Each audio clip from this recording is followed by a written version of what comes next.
Hello everyone, good morning all of you. तो आज का क्लास स्टार्ट करते हैं, ठीक है। तो आज जो हम लोग पढ़ने वाले हैं वो है जूलॉजी का जो पहला चैप्टर है ना, एनिमल टिश्यू, वो हम पढ़ने वाले हैं, ठीक है। तो इसको कौन कौन देख सकता है? जैसे फॉर एग्जांपल अगर आप नीट 2025-26 जब के लिए भी आप अपेयर कर रहे हैं, ठीक है, हम एकदम मीडियम पेस पे स्लो पे चलेगा ये सिलेबस पूरा, ठीक है। एक एक चीज़ आपको डिटेल में पढ़ाएंगे, पूरा एनसीईआरटी कराएंगे, ठीक है। पीवाईक्यू एमसीक्यू सब हम लेके आए, सब पढ़ाएंगे, ठीक है। ये डेली ये जो लेक्चर है ना, ये जो आपका जो जूलॉजी का जो स्टार्ट हुआ है आज से, ये M360 बैच के अंदर ही है। ये आपका डेली जो है 12 बजे अपलोड हो जाएगा, आप वहाँ से देख सकते हैं, ठीक है। आप चाहे 2025 मिनट दीजिए, चाहे 26 में, 27 में, 28 में, जब भी दीजिएगा, ठीक है, यही से सवाल आएगा, ठीक है, इतना गारंटी है। क्योंकि आप पिछले साल का जैसे मान लीजिए इस बार 2024 का पेपर देख लीजिए, 100 में से 99 सवाल सीधा सीधा नोट से है ना, कोई एनसीईआरटी नहीं, कुछ भी नहीं, सीधा सीधा नोट से है, ठीक है। सो इसलिए ट्रस्ट बहुत बड़ी चीज़ होती है, ठीक है। फेथ रखना चाहिए अपने टीचर पे, ठीक है। तो चलो आज का क्लास स्टार्ट करते हैं, ठीक है। और जो अभी जैसे मान लो कल सीबीएसई बोर्ड का रिजल्ट आया 10th का, ठीक है, तो जो अभी 11th में जाने वाले हैं वो भी देख सकते हैं, बहुत ही बेसिक से पढ़ाएंगे एकदम, ठीक है। चलो, तो हम ज़्यादा बात नहीं करते, आप लोगों को पता है, तो लेट्स स्टार्ट। देखो, तो आज हम लोग क्या करने वाले हैं? एनिमल टिश्यू, ठीक है। सबसे पहले इसके आज हम लोग कौन कौन सा टॉपिक करने वाले हैं, ठीक है। तो थोड़ा बहुत पहले टिश्यू के बारे में जानेंगे, ठीक है। टाइप ऑफ टिश्यू पढ़ेंगे, ठीक है। उसके बाद एपिथेलियल टिश्यू पढ़ेंगे, आज का जो टॉपिक्स है, राइट। इससे जो है ना, वो अगर हम कॉकरोच और फ्रॉग दोनों पार्ट को अगर कंसिडर कर ले, है ना, और इस पूरे चैप्टर की वेटेज की बात करें, तो लगभग 5 क्वेश्चन आता है इससे नीट में, ठीक है। कितना नंबर हो गया ये? 20 नंबर। मतलब क्या हुआ, 20 मार्क्स का ये चैप्टर है, ठीक है। तो एकदम सीरियस होकर अच्छे से पढ़ना, और बहुत मतलब 20 मार्क्स का तो खैर है ही, लेकिन एक तरीके से ना वो होता नहीं, जैसे मान लो कि बेसिक है सारे जूलॉजी का चैप्टर का, हर जूलॉजी के चैप्टर में ये यूज़ होगा, ठीक है। जो आप आज आपको इस क्लास करने के बाद पता चल जाएगा कि जितना भी जूलॉजी में चैप्टर्स हैं, सब में ये चैप्टर्स यूज़ होता है, ठीक है। सो चलो स्टार्ट करते हैं। तो टिश्यू, सबसे पहले टिश्यू क्या होता है, मेरी बात ध्यान से सुनो। टिश्यू जो होता है वो ग्रुप ऑफ सेल को टिश्यू बोलते हैं, ठीक है। तो क्यों ना सबसे पहले हम सेल के बारे में जाने, कुछ सेल क्या होता है, ठीक है। तो देखो यहाँ पर, है ना, तो सबसे पहले हम लोग क्या पढ़ेंगे, सेल क्या होता है, ठीक है सर। हम थोड़ा सा लिख देते हैं, फिर उसके बाद ना ये तो पीपीटी टाइप किया, ठीक है। देखो मेरी बात में ध्यान से पहले समझो अच्छे से। आप लोगों ने बचपन से पढ़ा होगा, cell is the fundamental structural functional unit of life, पढ़े थे। जैसे अगर इसको हिंदी में बोले तो हम लोग ऐसे पढ़ते हैं कि कोशिका जो है वो जीवन की संरचनात्मक एवं क्रियात्मक इकाई है, ठीक है सर। ये सब आप बचपन से पढ़ते हैं, राइट। तो cell is the fundamental structural और functional unit of all living organism. इसका क्या मतलब है सर, है ना। सबसे पहली बात, सेल इज द फंडामेंटल मतलब क्या होता है, लाइफ शुरुआत जहां से हुई है, मतलब क्या हुआ, फंडामेंटल का मतलब होता है लाइफ की शुरुआत जहां से हुई है उसकी बात कर रहा हूँ सर। नहीं समझ में आया, मेरी बात ध्यान सुनो। मान लो आज कोई बच्चा अगर 10 साल का है, ठीक है, ओके सर। तो आज से 5 साल पहले कितने साल का होगा? 5 साल का होगा। उससे 5 साल पहले अपने माँ के पेट में होगा, ठीक है।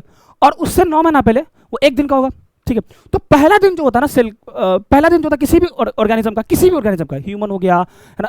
एक एग्जांपल ह्यूमन का ही ले लेते, क्योंकि हम लोग ह्यूमन से थोड़ा फैमिलियर है ना, तो दैट्स वाई ह्यूमन का जो एग्जांपल्स है वो हम लोग को जल्दी समझ में आएगा। तो ह्यूमन की बात करते हैं, तो ह्यूमन जैसे मान लो फॉर एग्जांपल आप ही जो होंगे ना, तो आप जो अपने इस दुनिया में पहला दिन जो आपका होगा वो एक सेल के फॉर्म में ही होगा, इसलिए हम सेल को क्या बोलते हैं, फंडामेंटल बोलते हैं। आई बात समझ में? अब एक्चुअली होता क्या है, कई सारे सेल से मिलकर टिश्यू बनता है। मतलब क्या हुआ, मेरी बात ध्यान सुनना, मैं बता रहा हूँ। जैसे मान लो फॉर एग्जांपल ये सेल है, इधर ध्यान से। सेल की अगर हम बात करें तो सेल ना, सबसे पहली बात, सेल में 3 वर्ड आपको याद रखना। सबसे पहला, सेल जो होता है वो फंडामेंटल, ठीक है sir, structural and functional unit है लाइफ का। फंक्शनल यूनिट है लाइफ का, ध्यान से समझो अच्छे से। तो फंडामेंटल मतलब होता है स्टार्ट। क्या होता है फंडामेंटल मतलब? स्टार्ट, जहां से लाइफ स्टार्ट हुई है। मतलब सर, मतलब किसी भी बच्चे, जैसे फॉर एग्जांपल मान लो कि पहला दिन, जैसे अच्छा इसको इसको और अच्छे से क्लियर करने के लिए समझो कि मान लो तुम्हारा, ध्यान से अच्छे से समझना बाबू, है ना। मान लिया जाए, देखो मान लो ये मेल का स्पर्म है, ठीक है। ये क्या है? मेल स्पर्म, ठीक है सर। और ये मान लीजिए ओवा है, क्या है ये? ओवा है, ठीक है। यहां पर क्या हो रहा है? फर्टिलाइजेशन,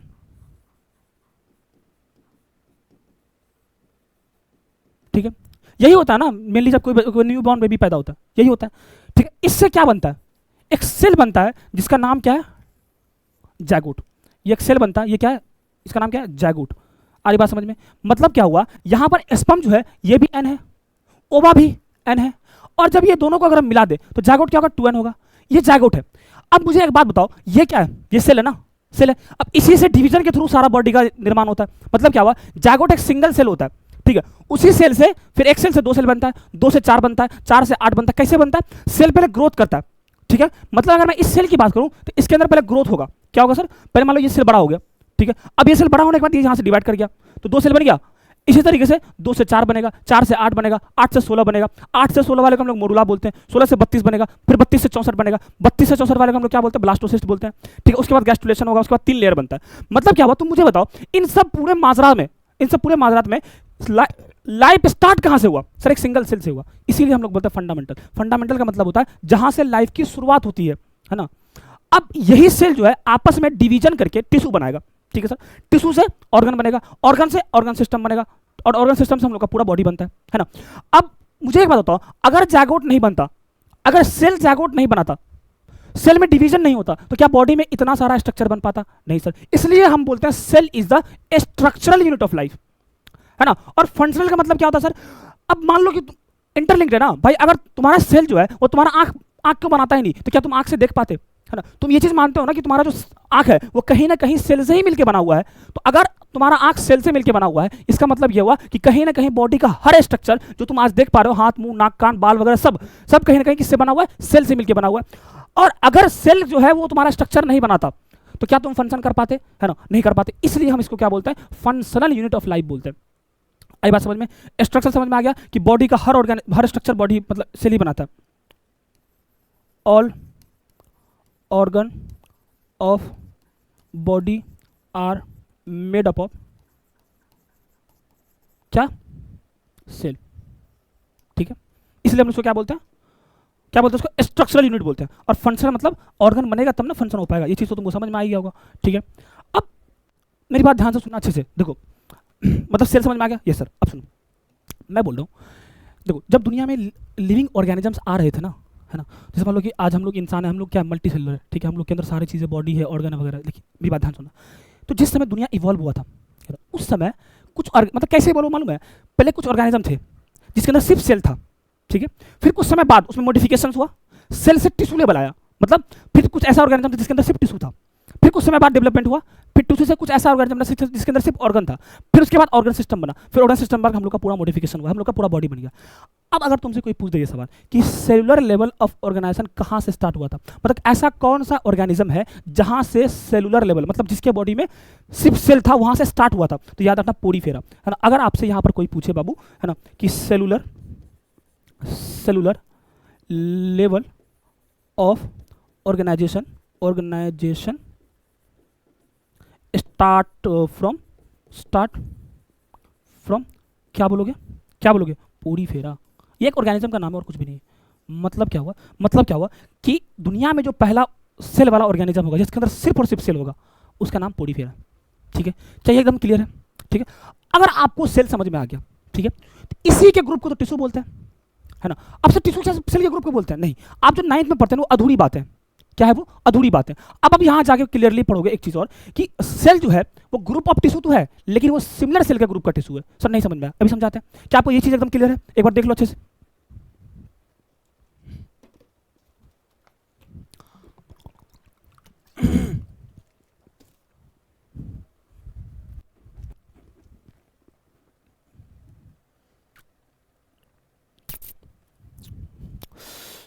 देखो नेक्स्ट टॉपिक क्या, टिश्यू।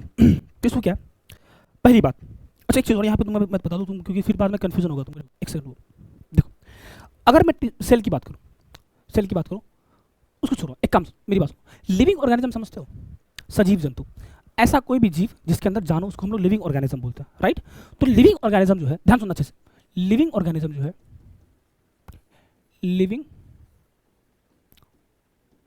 जो है, वो 2 तरह का होता है। कौन कौन सर? एक होता है आपका यूनिसेलुलर, ठीक है सर। एक होता है आपका मल्टी सेलुलर, ठीक है सर। मल्टी सेलुलर होता है, ठीक है, मल्टी सेलुलर होता है, ठीक है।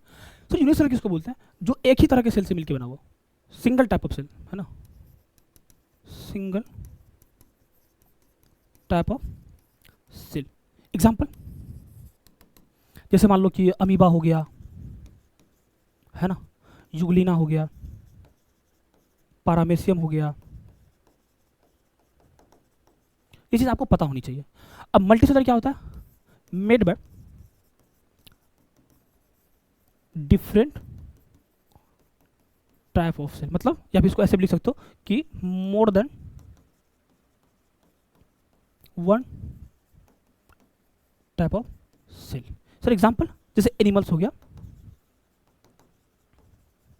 ठीक है सर, एनिमल्स हो गया, प्लांट्स हो गया, इटीसी। सर ये क्यों लिख रहे हैं आप? मेरी बात सुनो, एक्चुअली टिश्यू समझने से पहले आप ये समझिए मल्टी सेलुलर ऑर्गेनिज्म होता क्या है।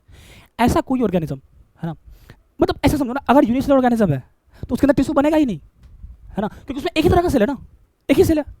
अब एक सेल में टिश्यू कैसे बनेगा, है कि नहीं? इसका मतलब क्या हुआ कि अगर टिश्यू की कंडीशंस है तो टिश्यू मल्टी सेलुलर ऑर्गेनिज्म के अंदर ही होगा, पहली बात। दूसरी बात, लिविंग ऑर्गेनिज्म दो तरह का होता है, यूनिसेलुलर और मल्टी सेलुलर। यूनिसेलुलर मतलब क्या होता है? जो एक सेल से मिलकर बना हुआ, एक तरह के सेल से मिलकर बना हुआ। Example, amoeba, euglena, paramecium, right. उसके बाद क्या मल्टीसेलुलर? मल्टीसेलुलर मतलब क्या होता है? जो कई अलग अलग तरह के सेल से मिलकर बना हो। एग्जांपल, एनिमल्स हो गया, प्लांट्स वगैरह हो गया, ठीक है। अब ये वर्ड्स आपको समझ में आ गया, यहाँ पर जो लिखा हुआ है कि इन मल्टीसेलुलर, ये चीज समझ में आ रहा है भाई? ये क्या लिखा हुआ है देखो, इन मल्टीसेलुलर एनिमल्स, मतलब मल्टी सेलुलर एनिमल्स के अंदर। अब आपको ये चीज एकदम दिमाग में फिट होना चाहिए कि मल्टी सेलुलर एनिमल्स होता क्या है। ऐसा कोई भी एनिमल्स जो कई, मतलब एक से ज्यादा तरह के सेल से मिलकर बना हुआ, राइट, उसका अ ग्रुप ऑफ सिमिलर सेल्स। मतलब सर समझाते हैं, मेरी बात सुनो।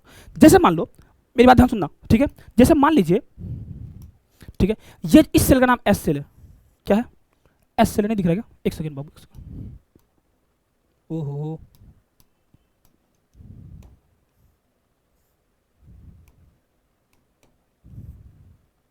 ठीक है, देखो, मान लो इस सेल का नाम एस सेल है, ठीक है, इसका नाम बी एस सेल है, इसका नाम भी एस सेल है, इसका नाम भी एस सेल है। मतलब क्या हुआ? ये चारों एस सेल ही है। मतलब क्या हुआ? ये चारों एस सेल ही है। मतलब क्या हुआ? ये ग्रुप ऑफ सेल है। क्या है? ग्रुप ऑफ सेल है। कैसा सेल का ग्रुप है? जो एक ही तरह का सेल है। मतलब क्या हुआ? ये चारों सेल का ग्रुप तो है, लेकिन एक ही तरह के चारों सेल का ग्रुप है, ठीक है, जिसके बीच में यहां पर कुछ इंटरसेलुलर सबस्टांस होता है। देखो यहां पर क्या होता है सर,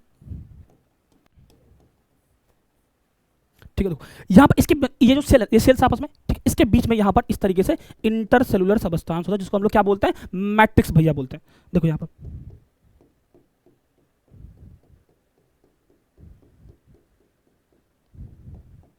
मतलब क्या हुआ?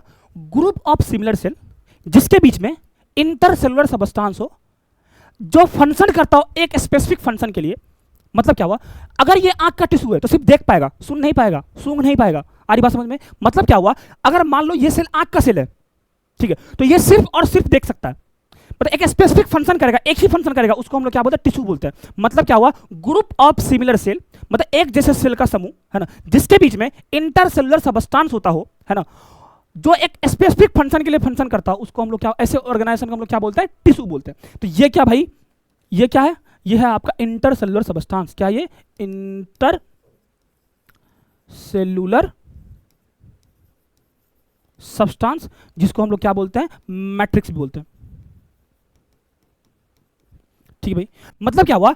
एक जैसे सेल का समूह जिसके बीच में इंटरसेलुलर सबस्टेंस हो, जो एक ही फंक्शन के लिए काम करता हो, स्पेसिफिक फंक्शन के लिए, उसको हम लोग क्या बोलते हैं? टिश्यू बोलते हैं। क्या बोलते हैं उसको? टिश्यू बोलते हैं। मतलब क्या हुआ? ग्रुप ऑफ सेल को हम लोग टिश्यू बोलते हैं। लेकिन कैसे सेल का ग्रुप? जो एक जैसा सेल हो, है ना। अब पढ़ो डेफिनेशन, ये एनसीईआरटी की लाइन है, ठीक है।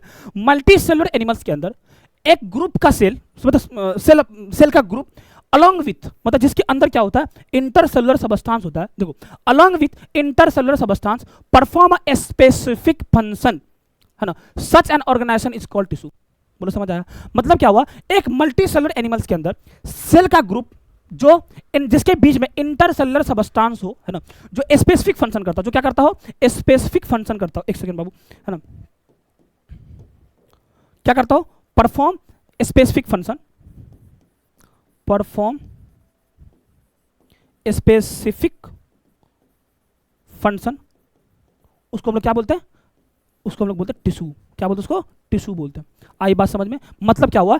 एक जैसे सेल का ग्रुप जिसके बीच में इंटरसेलुलर सबस्टेंस हो, जो एक स्पेसिफिक फंक्शन के लिए परफॉर्म करता हो उसको हम लोग क्या बोलते हैं, टिश्यू बोलते हैं। अब जैसे हम लोग पढ़े ना कि सेलुलर लेवल ऑफ ऑर्गेनाइजेशन जो था वो कहाँ से स्टार्ट हुआ था, सर पोरीफेरा से स्टार्ट हुआ था। अगर आपसे कोई पूछे है ना टिश्यू लेवल ऑफ ऑर्गेनाइजेशन कहाँ से स्टार्ट हुआ था, तो याद रखना सिलेंट्रेटा या फिर टीनोफेरा बोलते हैं उसको। क्या बोलते हैं उसको, सिलेंट्रेटा या फिर टीनोफेरा बोलते हैं उसको।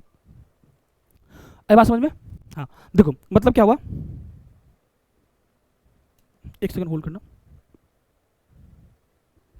हेलो, हाँ क्या हुआ मतलब, शाम में आएगा 4 बजे, 4 बजे आके कर दीजिएगा। नहीं नहीं मेरा क्लास रहता 2 बजे।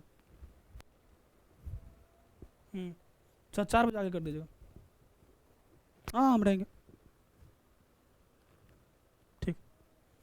हाँ भाई देखो तो क्या है, अगर आपसे कोई पूछे क्या, हाँ क्या पढ़े थे हम लोग, हाँ टिश्यू लेवल ऑफ ऑर्गेनाइजेशन कहाँ से स्टार्ट हुआ है ना। अरे जैसे भाई हम लोग का बोल रहे हैं कि cellular level of organisation start हुआ था पोरीफेरा से, मतलब पोरीफेरा एक ऐसा ऑर्गेनिज्म था जहां से सेल बनना स्टार्ट हुआ था। तो टिश्यू कहां से बनना स्टार्ट हुआ होगा, तो उसका नाम, उस ग्रुप का नाम क्या है, सिलेंट्रेटा या फिर इसको नाइडेरिया भी बोलते हैं। अरे बात समझ में, सिलेंट्रेटा या फिर इसको नाइडेरिया बोलते हैं। मतलब क्या हुआ, cellular level of organisation Porifera, tissue level of organisation क्या होगा, सिलेंट्रेटा या फिर नाइडेरिया। डन है भाई, टिश्यू एकदम अच्छे से क्लियर है, बोलो आगे बढ़े क्या। नेक्स्ट क्या है, टाइप ऑफ टिश्यू। टिश्यू के कितने प्रकार होते हैं, है ना, तो टिश्यू के 4 प्रकार होते हैं, epithelial tissue, connective tissue, muscular tissue और नर्वस टिश्यू। ठीक है सर, ये समझ में आ गया। अब इसको समझने से पहले, है ना, इसको समझने से पहले, है ना, आपको एक चीज पता होना चाहिए, ठीक है, जो हम अभी आपको बता रहे हैं बेसिक के नाम पे, बेसिक के नाम पे चूना लगा रहे हैं। देखो मेरी बात समझना से, जैसे मान लो अभी हम लोग कुछ देर पहले ऑलरेडी पढ़ चुके हैं, है ना, बट उसको थोड़ा सा एक्सपैंड करके पढ़ते डिटेल में, ताकि आपको क्लियरिटी आए थोड़ी सा। ठीक है, देख भाई देखो, मान लो ये मेल का स्पर्म है, ठीक है, ये क्या है, ये तुम्हारा मेल गेमीट यानी क्या, स्पर्म है, क्या स्पर्म है। ठीक है सर, ओके सर, देखो देखो ठीक है, और ये मान लीजिए आपका क्या है, ओवा है, ये क्या है, ओवा है। अगर हम इसके बारे में लिखें, ध्यान सुनो अच्छे से समझ में आ जाएगा। अगर मैं इसके बारे में बात करूं तो ये क्या, फीमेल गेमीट, फीमेल गेमीट यानी कि किसकी बात कर रही है, ओवा है। ठीक है सर, ओवा है, ओके सर, समझ गए सर। ठीक है, अब यहां पर क्या हो रहा है, इस जगह पर हो क्या रहा है, इस जगह पर हो रहा है फर्टिलाइजेशन। असल फर्टिलाइजेशन क्या होता है, मेल का गेमीट जब फीमेल गेमीट से फ्यूज करता है, आपस में मिलता है, उसको हम लोग क्या बोलते हैं, फर्टिलाइजेशन बोलते हैं। मतलब यहां पर इस जगह पर क्या हो रहा है सर, यहां पर हो रहा है फर्टिलाइजेशन, यहां पर क्या हो रहा है, फर्टिलाइजेशन हो रहा है। क्या हो रहा है भाई, फर्टिलाइजेशन हो रहा है।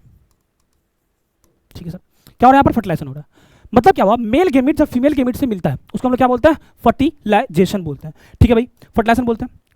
अब क्या होगा, अब आप जो जिसको पता पता अच्छी बात है, देखो फर्टिलाइजेशन के बाद क्या होता है, एक सेल का निर्माण होता है। क्या होता है भाई, एक सेल का निर्माण होता है, उसका नाम क्या है, जायगोट। एक सेल बन गया, क्या बन गया, एक सेल बन गया, एक सेल बन गया। ठीक है सर, अब सुन ध्यान से, मेल स्पर्म मेल गेमीट क्या, ये एन है, एन मतलब हेप्लॉइड है। ओवा क्या सर, ये भी हेप्लॉइड है। ठीक है, जब 2 एन आपस में मिलेगा तो ये क्या होगा सर, ये 2 एन होगा। इसका नाम पहले से देखो, इसका नाम है आपका जायगोट। क्या नाम है इसका, जायगोट नाम है। ठीक है सर, पोलैरिटी क्या इसका, 2 एन है। ठीक है, इसके बीच में यहाँ पर न्यूक्लियस वगैरह कुछ होगा। ठीक है, देखो यहाँ पर, ठीक है, 2 एन है। अब सुनना, अच्छा सुनना ध्यान से, अब क्या होगा, एक्चुअल में होता क्या है, इस जायगोट के अंदर होता है डिवीजन। कैसे डिवीजन होगा, पहले ये जायगोट बड़ा होता है। क्या होता है, पहले ये जायगोट, पहले जायगोट बड़ा हुआ। ठीक है सर, बड़ा हो गया,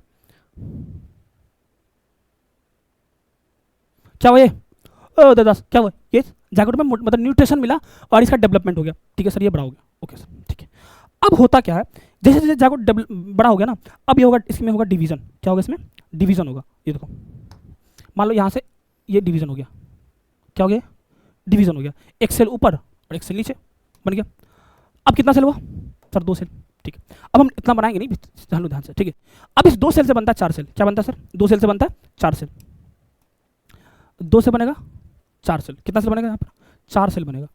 सिमिलरली ऐसे ही होगा, अब ये दोनों सेल डिवाइड कर गया ना तो 2 सेल बन गया, अब ये दोनों सेल जब डिवाइड करके 2 सेल बन गया, ठीक है, अब ये 2 सेल फिर बड़ा होगा, फिर उसमें डिवीजन होगा तो 2 से 4 बन गया, अब 4 से कितना बनेगा, 8 सेल बनेगा, ठीक है, 8 सेल से कितना बनेगा, 16 सेल बनेगा, 16 से 32, 32 से 64, 64 से 64, इस तरीके से चलता रहेगा। और इसके बाद जो होता है उसको हम लोग क्या बोलते हैं, गैस्ट्रुलेशन बोलते हैं, ठीक है। अच्छा एक सेकंड रुको जाओ, एक चीज समझो, तो 8 से 16 वाले सेल स्टेज को हम लोग क्या बोलते हैं, मोडुला बोलते हैं। मतलब क्या बोलते हैं, जब 8 से 16 सेल स्टेज में पहुंच जाता है सर, उसको हम लोग क्या बोलते हैं भाई, मोडुला बोलते हैं, ठीक है सर, समझ गए सर, ठीक है। अब 32 से 64 भी होगा, यस सर। अब इस 32 से 64 वाले को हम लोग क्या बोलते हैं, ब्लास्टोसिस्ट बोलते हैं, क्या बोलते हैं उसको, ब्लास्टोसिस्ट बोलते हैं, ठीक है सर। सर कैसा होता है ब्लास्टोसिस्ट, देखो जब हम ब्लास्टोसिस्ट को देखते हैं तो ब्लास्टोसिस्ट देखो कैसा होता है, ध्यान से देखो, ये मान लो ब्लास्टोसिस्ट, ऐसे देखो, क्या ये सर, ये ब्लास्टोसिस्ट, ठीक है। ब्लास्टोसिस्ट में क्या होता है, नीचे की तरफ एक सेल होता है, यहां पर ऐसे, ये यहां पर बहुत सारा सेल होता है इस तरीके से,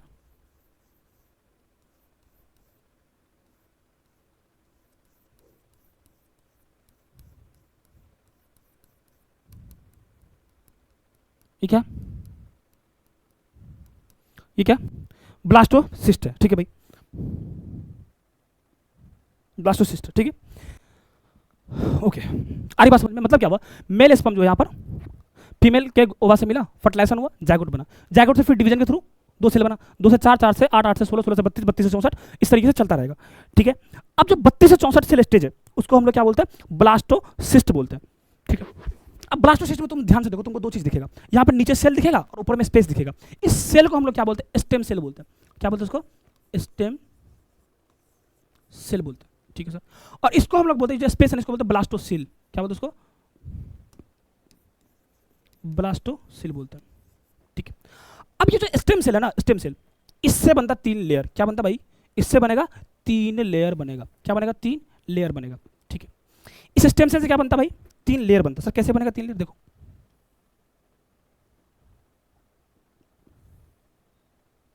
ये देखो, अच्छा देखो ध्यान से, अब यहाँ पे ये बना तुम्हारा ब्लास्टोसिस्ट से 3 लेयर बनता है, कैसे बनता है सर 3 लेयर, दिखाते हैं, रुक जा, मान लो एक लेयर ये बन गया,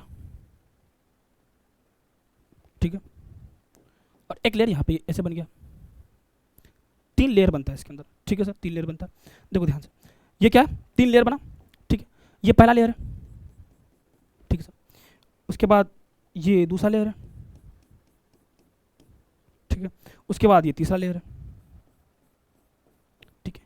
इसमें से क्या होता है, किसी भी एक लेयर का, मतलब मान लो ऊपर नीचे वो हम नहीं दिखा रहे, एक्चुअली में ऐसा होता नहीं है, जब हम एनिमल किंगडम पढ़ेंगे वहाँ पे समझ में आ रहा है, बट अभी आपको समझाने के लिए बता रहा है और आपको बहुत अच्छे से समझ में भी आ जाएगा, ठीक है। ध्यान सुनो, इसमें जो 3 लेयर है, इसमें से एक लेयर का नाम होता है एक्टोडर्म, क्या नाम होता है इसका, एक्टोडर्म, ठीक है। एक का नाम होता है मेसोडर्म,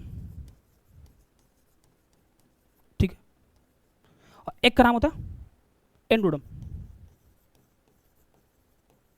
मतलब समझ में आ रहा है, ऐसे ही बॉडी, ऐसे ही पूरा इंसान का निर्माण होता है, पूरा जो जीव होता है ना, मतलब पूरा जो ह्यूमन होता है ऐसे ही बनता है, कैसे, मेल का स्पर्म जब फीमेल के ओवा से मिलता है उसको फर्टिलाइजेशन बोलते हैं, जायगोट बना, जायगोट में डिवीजन हुआ, 2 सेल बना, 2 से फिर 4, 4 से 8, 8 से 16, 16 से 32, 32 से 64, 64, 16, 8 से 16 वाले को हम लोग क्या बोलते हैं, मोरुला बोलते हैं, ठीक है। और 32 से 64 वाले हम लोग क्या बोलते हैं, ब्लास्टोसिस्ट बोलते हैं। ब्लास्टोसिस्ट में जब तुम देखोगे तो तुमको ऐसा दिखेगा, क्या, उसमें एक दिखेगा तुमको स्टेम सेल और क्या दिखेगा, ब्लास्टोसिल। स्टेम सेल में 3 लेयर बनता है, 3 लेयर बनता है, अभी तुम देखो इंसान बना नहीं है, 3 लेयर बना, एक्टोडर्म, मेसोडर्म और एंडोडर्म, यही तीनों लेयर जो है ना बॉडी का हर ऑर्गन बनाता है। जैसे मान लो एक्टोडर्म कुछ और बनाएगा, आंख बना, मान लो एग्जांपल लेते हैं कि एक्टोडर्म मान लो आंख बना दिया, मेसोडर्म मान लो कान बना दिया, है ना, एंडोडर्म मान लो होठ बना दिया, तो इसी तरीके से ये तीनों लेयर से ही पूरे बॉडी का जितना भी स्ट्रक्चर है ना, वो सारा स्ट्रक्चर यही 3 लेयर से मिलकर बनता है। आई बात समझ में, मतलब क्या हुआ, ये तीनों लेयर ही बॉडी का हर स्ट्रक्चर बनाने के लिए रिस्पॉन्सिबल होता है। अब ये मान लो एक्टोडर्म जो है, ये मतलब ये कुछ बना दिया, मेसोडर्म कुछ बना दिया, एंडोडर्म कुछ बना दिया, ठीक है, नोट करो इसको।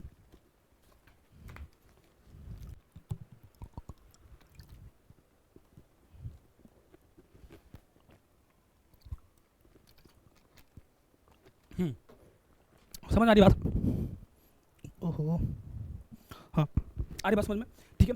अब यहाँ तुम देखो, मतलब क्या, यही तीनों लेयर बॉडी का हर स्ट्रक्चर बनाएगा।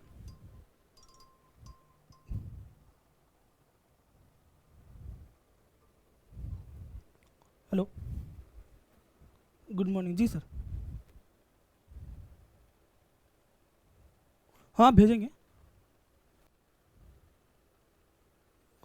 हम आपको कॉल कर लेंगे सर 1 बजे, अभी हम थोड़ा ऑनलाइन क्लास ले रहे हैं। ठीक है, ठीक है। तो एक्टोडर्म, मेसोडर्म और एंडोडर्म हो गया है भाई, यहाँ तक कोई दिक्कत है? चलो, अब यही तीनों लेयर जो बॉडी का हर स्ट्रक्चर बनाएगा, देखते हैं यहाँ पर। ओह सॉरी, हाँ देखो, अब अगर ओरिजिन मतलब होता है कि कौन सा चीज किस लेयर से बना है, ठीक है भाई। ओरिजिन का मतलब क्या होता है भाई, कि कौन सा चीज किस लेयर से बना है, ठीक है। अगर तुमसे कोई पूछे इपिथेलियल टिश्यू किस लेयर से बना है, तो याद रखना इसमें तीनों लेयर आएगा, ठीक है, तीनों लेयर आएगा। कौन कौन सा लेयर आएगा, देखो यहाँ से। सबसे पहले अगर ओरिजिन की बात करते हैं, किसकी बात करते हैं? ओरिजिन की। सर ओरिजिन मतलब कि किस लेयर से इपिथेलियल टिश्यू बनेगा, है ना। तो इसमें तीनों लेयर आएगा, क्या क्या आएगा? एक्टोडर्म भी आएगा, मेसोडर्म भी आएगा, और एंडोडर्म भी आएगा, ठीक है। आई बात समझ में? मतलब एपिथेलियल टिश्यू जो है ना, टिश्यू जो, मेरी बात सुनो, टिश्यू जो मेनली 4 प्रकार का होता है, epithelial tissue, connective tissue, muscular tissue और नर्वस टिश्यू, ठीक है सर। एपिथेलियल टिश्यू में जो ओरिजिन होता है ना, ओरिजिन वो कौन कौन करता है? तीनों लेयर मिलकर करता है, एक्टोडर्म भी, मेसोडर्म भी और एंडोडर्म भी। आई बात समझ में? बोलो, आई बात समझ में? ठीक है सर। अब अगर इसके फंक्शन की बात करें, एपिथेलियल टिश्यू के फंक्शन की, सर ये क्या फंक्शन करेगा? देखो, अगर हम इसके फंक्शन की बात करते हैं, ठीक है, तो फंक्शन में इसके क्या आएगा, है ना, सिक्रेशन, सिक्रेशन, ठीक है, सिक्रेशन, एब्जॉर्प्शन, ठीक है, फिल्ट्रेशन, ठीक है भाई, डिफ्यूजन, ठीक है, प्रोटेक्शन, ईटीसी। मतलब क्या, ये सारा काम एपिथेलियल टिश्यू के अंदर आता है। सर इसको याद कैसे करेंगे? Secretion, absorption, filtration, diffusion, protection, आपको कैसे याद है सर? मेरी बात सुनो, इसके लिए एक जुगाड़ है। क्या जुगाड़ है? अच्छा, डीपी समझते हो ना, डीपी, जैसे मेरा डीपी बहुत साफ है ना, तो इसके लिए क्या जुगाड़ है? साफ डीपी। क्या जुगाड़ है भाई इसके लिए? जैसे मान लो सिक्रेशन फॉर एस,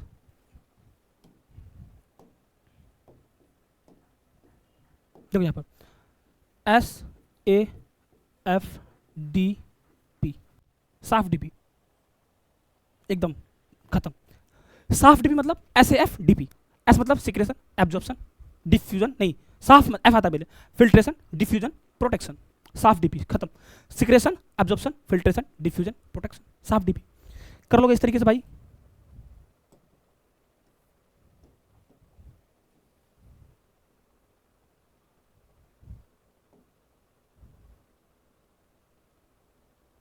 साफ डीपी, ठीक है। तो आपको एपिथेलियल टिश्यू समझ में आएगा? एक बार रिवीजन कर लेते हैं कि टिश्यू 4 प्रकार का होता है, epithelial tissue, connective tissue, muscular tissue और नर्वस टिश्यू।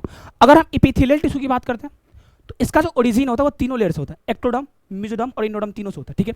अगर हम फंक्शन की बात करते हैं तो साफ डीपी, है ना, सिक्रेशन, एब्जॉर्प्शन, फिल्ट्रेशन, है ना, डिफ्यूजन, प्रोटेक्शन, एनईटीसी, ठीक है भाई। सर कनेक्टिव टिश्यू क्या होता है? देखो, कनेक्टिव टिश्यू का मतलब, कनेक्टिव मतलब कनेक्ट करना, सपोर्ट करना, कनेक्ट करना, कनेक्टिव मतलब कनेक्ट करना। तो अब मुझे बताओ कि अगर मैं किसी पुल को दूसरे, मतलब मान लो ऐसा समझो, एक पिलर को हम घर से कनेक्ट कर रहे हैं, तो क्या दे रहे हैं छत को हम? सपोर्ट दे रहे हैं, है ना।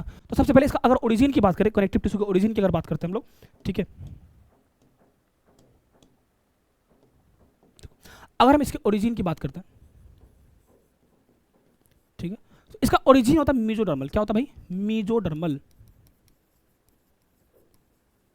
ठीक है। अगर हम इसके फंक्शन की बात करते हैं, तो ये क्या होता है? फंक्शन की अगर बात करें तो फंक्शन तुम्हारा क्या होगा? सपोर्ट प्रोवाइड करना, है ना, सपोर्ट, ठीक है। मतलब क्या हुआ? कनेक्टिव टिश्यू जो है उसका ओरिजिन मेसोडर्म होता है और फंक्शन क्या है? सपोर्ट है, ठीक है। आई बात समझ में? मतलब एपिथेलियल टिश्यू का ओरिजिन क्या है? तीनों लेयर, एक्टोडर्म, मेसोडर्म और एंडोडर्म, ठीक है। उसके बाद क्या, कनेक्टिव टिश्यू का ओरिजिन क्या है? मेसोडर्म, और ये क्या करता है? सपोर्ट प्रोवाइड कराता है, ठीक है। अब अगर मस्कुलर टिश्यू की बात करें, ठीक है, किसकी बात करें? मस्कुलर टिश्यू की। तो मस्कुलर टिश्यू क्या करता है? पहली बात, इसका जो ओरिजिन होगा वो भी मेसोडर्मल ही होगा। ओरिजिन कैसा होगा? मेसोडर्मल ही होगा, ठीक है सर। अगर हम इसके फंक्शन की बात करते हैं, if you talk about the function of muscular tissue, then function क्या होता है इसका, locomotion and movement, locomotion and movement. मतलब सर, मतलब क्या हुआ, जैसे मान लो तुम चल पा रहे हो, अच्छा तुमको लग रहा है, अगर मतलब देखो तुम आपके बॉडी में जहां पर भी, मतलब एक चीज देखो, ध्यान से देखो, जहां पर भी मूवमेंट हो रहा है ना, हाथ में मसल से, पैर में मसल से, लोकोमोशन, लोकोमोशन मतलब एक जगह से दूसरी जगह जब कोई ऑर्गेनिज्म चल के जा सकता है उसको हम लोग क्या बोलते हैं, लोकोमोशन बोलते हैं, ठीक है। मूवमेंट मतलब होता है कि मतलब हिलना, जैसे मान लो हाथ हिला रहे हैं, हाथ हिला रहे हैं, लिप्स हिला रहे हैं, मतलब हम बोल रहे हैं लिप्स हिल रहा है मेरा, ठीक है, मेरा जुबान हिल रहा है, तो ये तुम्हारा मूवमेंट है, ठीक है। तो जहां पर भी मूवमेंट हो रहा है वहां पर मसल्स है, इसका मतलब क्या हुआ, मस्कुलर टिश्यू जो है वो कहीं ना कहीं उसका ओरिजिन क्या, मेसोडर्मल है, और वो फंक्शन उसका क्या है, लोकोमोशन, मतलब चलने में, और मूवमेंट मतलब मूवमेंट करने में मदद करता है। आपको लग रहा है अगर आपके पैर में मसल्स नहीं तो आप चल पाते, स्टेबल नहीं रह पाते। आज अच्छा तुम एक काम करो, किसी हड्डी को खड़ा कर दो, नहीं रह पाएगा, गिर जाएगा वो, क्यों, क्योंकि उसके अंदर मसल्स नहीं है। मतलब क्या हुआ कि अगर मान लो कि अगर किसी के अंदर लोकोमोशन हो रहा है तो उसके लिए कौन सा टिश्यू रिस्पॉन्सिबल है भाई, muscular tissue is responsible for the all type of locomotion and movement. Done है। अब एक बार देख लो ध्यान से, टिश्यू चार प्रकार का होता है, epithelial tissue, connective tissue, muscular tissue, तीन पढ़ चुके हैं हम लोग। एपिथेलियल में ओरिजिन क्या, एक्टोडर्म, मेसोडर्म और एंडोडर्म।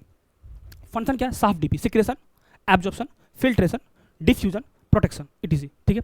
कनेक्टिव टिश्यू में क्या है, ओरिजिन इसका मेसोडर्म है, फंक्शन क्या है, सपोर्ट प्रोवाइड करना। मस्कुलर टिश्यू में ओरिजिन क्या है, मेसोडर्म है, फंक्शन क्या है, लोकोमोशन एंड मूवमेंट प्रोवाइड करना, ठीक है भाई, यहाँ तक एकदम अच्छे से क्लियर है। आगे बढ़े क्या, चल देखो नेक्स्ट क्या है, नर्वस टिश्यू। क्या भाई, नर्वस टिश्यू, ठीक है। अब नर्वस टिश्यू का देखो, सबसे पहले तो इसका ओरिजिन समझो क्या होता है। अगर मैं नर्वस टिश्यू की ओरिजिन की बात करूं, ओरिजिन की बात करूं, ठीक है, इसका ओरिजिन एकलौता एंडोडर्म होता है। क्या होता है इसका ओरिजिन, एंडोडर्म होता है, ठीक है सर। फंक्शन क्या है इसका, फंक्शन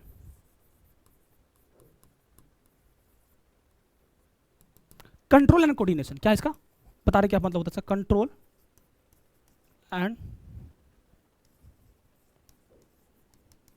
कोऑर्डिनेशन।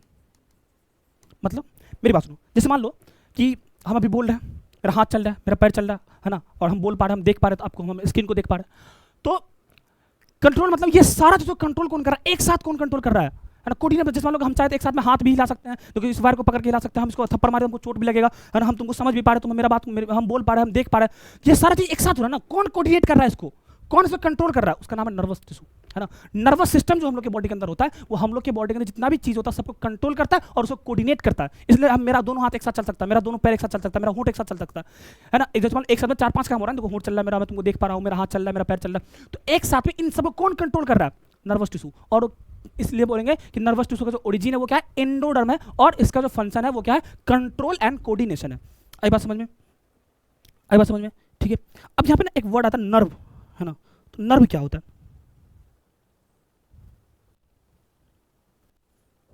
नर्व क्या होता है, न्यूरॉन क्या होता है, मेरी बात ध्यान सुनना। जैसे मान लीजिए ये ना एक नर्व है, ये क्या है, एक नर्व है, ठीक है। नर्व जो है ना, नर्व के अंदर कई सारा न्यूरॉन्स होता है, ये ऐसे, ओहो देखो, ये सब क्या, ये है तुम्हारा न्यूरॉन, न्यूरॉन है ना, जिसको हम लोग नर्व सेल भी बोलते हैं, ठीक है। मतलब क्या हुआ, कई सारे न्यूरॉन या फिर नर्व सेल के मिलने से नर्व बनता है, समझ आई बात। अब नर्व कई तरह के हो सकते हैं, sensory nerve, motor nerve, mixed nerve, ठीक है। मतलब ये जो नर्व है ना, ये नर्व कई तरह के हो सकते हैं। सबसे पहला सेंसरी, सेंसरी, दूसरा मोटर नर्व, और तीसरा तीसरा मिक्स्ड नर्व, मिक्स्ड नर्व, समझे बात, मोटर नर्व, ठीक है। और एक है तुम्हारा सेंसरी नर्व। अब सर ये होता क्या है, हमको थोड़ा समझाइए, अभी समझाते, रुक जाओ थोड़ा सा, पेशेंस रखा जाए, सब समझाएंगे। देखो पर एक क्या सेंसरी नर्व, दूसरा क्या मोटर नर्व, तीसरा क्या मिक्स्ड नर्व। सर क्या होता है ये, क्या होता है ये, है ना, ठीक है। देखो मान लो हम तुम्हारे गाल पे एक थप्पड़ मार दिए, ठीक है, तुमको दर्द होगा, तुमको कैसे पता दर्द हुआ, क्योंकि तुम्हारे दिमाग में ऐसा आया कि सही दर्द होता है। मतलब क्या हुआ, जो ऑर्गन से, अच्छे सुना ध्यान से, जो किसी ऑर्गन से, है ना, सिग्नल को माइंड तक लेके जाता उसको बोलता है सेंसरी नर्व। मतलब क्या हुआ, मतलब क्या, जैसे मान लो इधर समझो ध्यान से, मान लो ये तुम्हारा गाल है ना, चिक्स, है ना, क्या है ये, मान लो तुम्हारा, ओ हो, देखो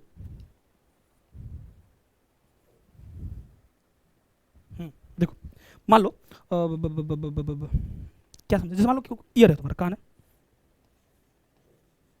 ईयर है, क्या तुम्हारा ईयर, ठीक है। और मान लीजिए ये आपका नर्वस सिस्टम है, मतलब ब्रेन है, मान लो ब्रेन है, ऐसा कुछ है, ठीक है। तो ईयर से जो सिग्नल लेके जाएगा यहाँ पर, मतलब माइंड पर, उसको हम लोग बोलते हैं सेंसरी। आई बात समझ में? मतलब क्या हुआ, अगर कान से या फिर किसी भी बॉडी ऑर्गन से, मतलब ऐसा समझो ना कि बॉडी, इसमें क्या होता है, बॉडी ऑर्गन टू क्या होता है यहाँ पर, बॉडी ऑर्गन टू ब्रेन, है ना, क्या होगा यहाँ पर, सिग्नल,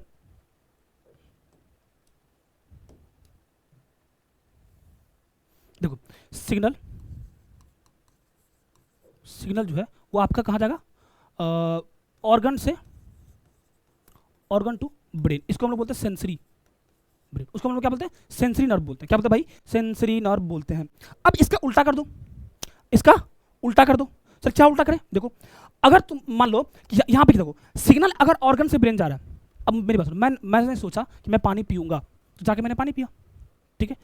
अब बोतल को उठाने मेरा हाथ हेल्प किया, किया ना, तो मेरा ब्रेन जो है वो कहीं ना सिग्नल भेजा होगा ना हाथ के पास, तो ये जो काम करता है इसको बोलते हैं मोटर नर्व। क्या बोलते हैं, मतलब मोटर नर्व, मतलब मेरी बात ध्यान सुनना, ऑर्गन से ब्रेन तक जो सिग्नल लेके जाता है उसको हम लोग क्या बोलते हैं, सेंसरी नर्व बोलते हैं। ब्रेन से जो ऑर्गन तक ये लेके आता है उसको हम लोग क्या बोलते हैं, सेंसरी, सॉरी मोटर नर्व बोलते हैं, ठीक है। और जो दोनों काम करे, मतलब दोनों, मतलब समझ लो कि ऑर्गन से ब्रेन तक भी लेके जाए और ब्रेन से ऑर्गन तक भी लेके आए, उसको हम लोग क्या बोलते हैं, मिक्स्ड नर्व बोलते हैं। आई बात समझ में? मतलब क्या हुआ कि अगर हम मोटर नर्व की बात करें यहाँ पर, ठीक है, अगर हम यहाँ पे मोटर नर्व की बात करें तो मोटर नर्व में क्या होगा कि मान लो ये तुम्हारा मसल्स है, कुछ मान लो कि तुम्हारा मसल्स है, ये तुम्हारा मान लो मसल्स है, ओहो, ये मान लीजिए मसल्स है, मसल्स है, ठीक है। और ये आपका ब्रेन है, ठीक है। तो ब्रेन से जो सिग्नल मसल तक लेके जाता है उसको हम लोग क्या बोलते हैं, मोटर नर्व बोलते हैं। मतलब क्या हुआ कि अगर हम बात करें सिग्नल की, यहाँ पर सिग्नल जो है आपका, वो सिग्नल जो है यहाँ पर बाबू आपका कहाँ से कहाँ जाएगा, brain to brain to brain to organ, ठीक है। आ रही बात समझ में? ठीक है। अब इसमें क्या होगा, मिक्स नर्व में क्या होता है, मान लो ये तुम्हारा नर्व है, नर्व है, ठीक है। और हो क्या रहा है, जैसे मान लो यहाँ पर तुम्हारा कोई ऑर्गन है, ऑर्गन है, ठीक है। इसमें हो क्या रहा है कि ये सिग्नल लेके भी आ रहा है और सिग्नल लेके भी जा रहा है, इसको हम लोग बोलते हैं मिक्स नर्व, है ना। मतलब यहाँ पे सिग्नल सिग्नल सिग्नल है ना, वो ऑर्गन से जाएगा तुम्हारा ब्रेन, ठीक है, और ब्रेन से जाएगा तुम्हारा ऑर्गन, इसी को हम लोग क्या बोलते हैं, इसी मतलब सिग्नल ऑर्गन से ब्रेन भी जाएगा और ब्रेन से कहाँ आएगा, ऑर्गन के पास भी आएगा, इसको हम लोग क्या बोलते हैं, मिक्स नर्व बोलते हैं। मतलब कुछ नहीं, सिंपल सी कहानी है भाई, ऑर्गन से ब्रेन सेंसरी नर्व, ब्रेन से ऑर्गन क्या होगा, mix nerve, sorry motor nerve, और दोनों एक साथ होगा तो क्या होगा, उसको बोलते हैं हम लोग मिक्स नर्व बोलते हैं। सिंपल है कि नहीं, बताओ आई बात समझ में? बोलो थोड़ा बहुत और समझ लो, जो तुम्हारा नर्व से की बात हो ही रही है तो पता है कि छोड़ दे, जान ही लो यार, इतना इतना जान लो, थोड़ा सा जान ही लो, ठीक है। तो सबसे पहली बात कि मान लो ये तुम्हारा ब्रेन है, इधर ध्यान से मान लो ये तुम्हारा ब्रेन है,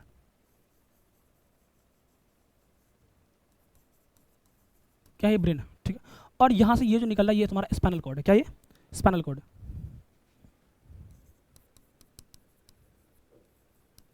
ठीक है, क्या ये स्पाइनल कॉर्ड है। अरे बात समझे, ये ब्रेन है। अब मेरी बात सुनो, ब्रेन से जो नर्व निकलता है ना, उस नर्व को हम लोग क्या बोलते हैं, क्रेनियल नर्व बोलते हैं। क्या क्या बोलते हैं, क्रेनियल नर्व बोलते हैं, है ना। जो 12 पेयर होता है, कितना होता है, 12 पेयर्स होता है, ठीक है सर, समझ के बाद। अब स्पाइनल से जो नर्व निकलेगा, ऐसे मान लो ये ऐसे ऐसे निकल रहा है, ऐसे निकल रहा है, ये स्पाइनल से जो नर्व निकलता है ना, ये जो स्पाइनल से नर्व निकलता है, इसको हम लोग क्या बोलते हैं, इसको हम लोग बोलते हैं तुम्हारा स्पाइनल नर्व। ये कितना होता है, 31 पेयर होता है बॉडी के अंदर, कितना होता है, 31 पेयर होता है। अब अगर तुमसे कोई पूछे कि नर्व क्या होता है, क्या होता है नर्व, क्या होता है, तो नर्व याद रखना कि बंडल ऑफ नर्व सेल या फिर बंडल ऑफ न्यूरॉन्स। मतलब ये क्या होता है, बंडल ऑफ नर्व सेल या फिर न्यूरॉन।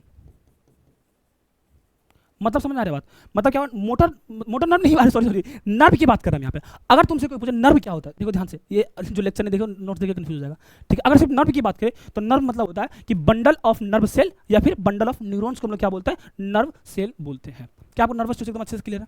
बोलो, आ रही बात समझ में भाई? आ रहा है? कोई दिक्कत, कोई समस्या, कोई परेशानी? देख लो भाई, मतलब नर्वस टिश्यू कुछ नहीं है, नर्वस टिश्यू का ओरिजिन जो होता है वो एंडोडर्मल होता है। अच्छा एक बार हम रिपीट कर देखो, तो यहाँ पे ओरिजिन क्या इसका? एंडोडर्म, ठीक है। काम क्या है? कंट्रोल एंड कोऑर्डिनेशन, मतलब हम लोग के बॉडी के अंदर जो एक साथ में सब कुछ हो रहा है उसको कंट्रोल एंड कोऑर्डिनेट कौन कर रहा है? नर्वस टिश्यू कर रहा है, ठीक है। अब एक वर्ड आता है इसमें न्यूरॉन या फिर नर्व सेल। तो न्यूरॉन क्या होता है कि नर्व क्या होता है? नर्व जो होता है न्यूरॉन का गुच्छा होता है, मतलब एक ऐसा गुच्छा, जैसे मान लो कि बहुत सारे नर्व है, जैसे मान लो ऐसा समझते हो कभी वाइट छीलो, या ऐसा समझो ना बहुत सारे तार को एक साथ में ऐसे, जैसे मान लो ये बहुत सारा तार है, इसको एक साथ में ऐसे कर लो, है ना। तो ये एक साथ में जो तार वगैरह होगा ना, एक पूरा तार, इसको हम लोग क्या बोलते हैं? इसको एक साथ में हम लोग क्या बोलेंगे? नर्व बोलेंगे, ठीक है। नर्व यहाँ पर तीन तरह का होता है, सेंसरी, मोटर और मिक्स नर्व। सेंसरी मतलब होता है जो ऑर्गन से ब्रेन तक सिग्नल लेके जाए, उसको हम लोग क्या बोलेंगे? सेंसरी नर्व बोलेंगे। मोटर क्या होता है? जो ब्रेन से ऑर्गन तक नर्व सिग्नल लेके आए, ठीक है। और जो दोनों साइड से लेके जाए, मतलब ब्रेन से ऑर्गन, ऑर्गन से ब्रेन, इसको हम लोग क्या बोलते हैं? मिक्स नर्व बोलते हैं। उसके बाद ब्रेन से जो नर्व निकलता है उसको हम लोग क्या बोलते हैं? क्रेनियल नर्व बोलते हैं, जो 12 पेयर होता है। और स्पाइनल कॉर्ड से जो निकलता है उसको हम लोग क्या बोलते हैं? स्पाइनल नर्व बोलते हैं, जो 31 पेयर होता है। आई बात समझ में? और एक चीज़ और बस बता दे रहे हैं, स्पाइनल नर्व जो होता है वो हमेशा मिक्स नर्व ही होता है। आई बात समझ में? तो स्पाइनल नर्व हमेशा होता है वो मिक्स वाला टाइप, मिक्स टाइप का होता है। आई बात समझ में दोस्त? ये क्या है? हम उसी में समझा दे सब, एक सेकंड रुक जाओ।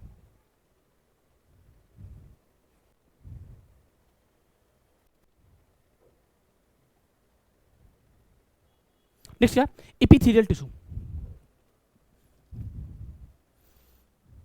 देखो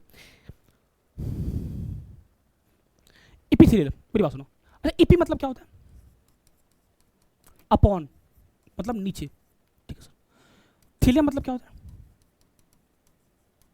कवरिंग, मतलब क्या हुआ? एपिथेलियल में एपी मतलब क्या होता है? एपी मतलब अपॉन, ठीक है सर। और थीलियल मतलब क्या होता है? कवरिंग। अरे बात समझ में? ठीक है, एक मिनट रुक जाओ, थोड़ा सा जल का सेवन कर लिया जाए।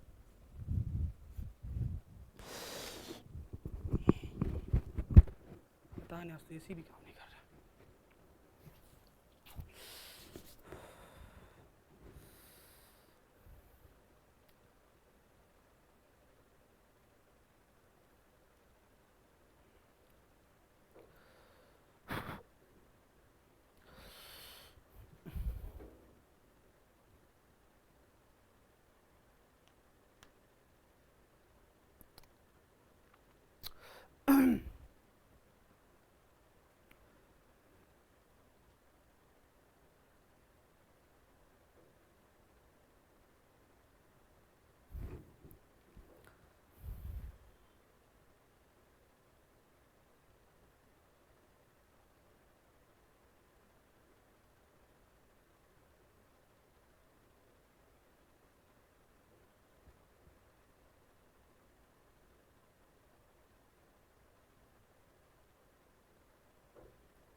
हाँ भाई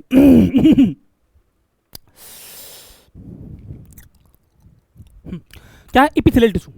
ठीक है, तो एपिथेलियल टिश्यू होता क्या है? अच्छे से समझते, ध्यान से देखो। Cells of this tissue are compactly packed. अब एक चीज तो समझ में आ रहा है ना कि टिश्यू अगर होगा तो सेल से मिलकर बना होगा ना, जाहिर सी बात है, उसमें तो कोई डाउट नहीं है, ठीक है। अब सेल किस तरीके से अरेंज है ये भी मैटर करता है। तो एपिथेलियल टिश्यू में क्या होता है ना कि जैसे मान लो ये एक सेल, ये एक सेल एकदम पूरा कॉम्पैक्टली पैक्ड होता है, मतलब बिल्कुल एकदम इस बीच में बहुत कम ही स्पेस होता है ना, जिसमें मतलब कि ना के बराबर इंटरसेलुलर सबस्टेंस होता है, ठीक है। मतलब cell of this tissue are compactly packed, देखो ध्यान से, कॉम्पैक्टली पैक्ड होता है मतलब बहुत ही ज़्यादा कॉम्पैक्ट वे में पैक्ड होता है, ठीक है। अरे मान लो जैसे मान लो ये दो सेल है, तो ये आपस में बहुत ही ज़्यादा कॉम्पैक्ट है और इसके बीच में बहुत ही कम मात्रा में इंटर सेलुलर सबस्टांस है। जैसे फॉर एग्जाम्पल मान लो ये देखो, ये मान लो पहला सेल है, ये दूसरा सेल है, ठीक है सर। तो इसमें देखो यहाँ पर मान लो इस तरीके से ये तो स्पेस ज़्यादा दे दिया भाई, ये तो ठीक है, लेकिन मान लो बहुत कम स्पेस होता है, ये मान लो पहला सेल, दूसरा सेल, इसके बीच में कुछ इंटर है ना, लिटिल